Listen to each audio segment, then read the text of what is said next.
সুদানে কেন হঠাৎ করে এত আক্রমণ? হঠাৎ করে 2000 মানুষ মেরে ফেললো, তা অনেকের মনে প্রশ্ন। বাংলাদেশে সেটা নিউজ দেখছে 2000 মানুষ মেরে ফেলছে, কিন্তু কবর দেওয়ার মতো জায়গা নাই। কিন্তু কেন, সেটা এই ভিডিও বলে দিই। সুদান মূলত একটা গরিব রাষ্ট্র, যা আফ্রিকা বলা হয়। তারা হচ্ছে অনেক কালো কিন্তু মুসলিম। তো তাদের কাছে অনেক সৈন্য আছিল, একটা সময় ছিল, বর্তমানে কম নাই। তো সুদান থেকে স্বর্ণ নিয়ে আরব আমিরা ব্যবসা করতো সারা বিশ্বের সাথে। পৃথিবীতে যদি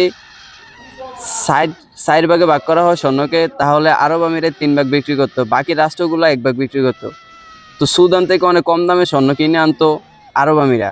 তো এখন যখন আরব আমিরা কম দামে স্বর্ণ কিনতে পারতেছে না, আফ্রিকার কাছে নাই স্বর্ণ, তো এখনই আরব আমিরার একটি বাহিনী দিয়া সুদানে মানুষগুলোকে মারতেছে।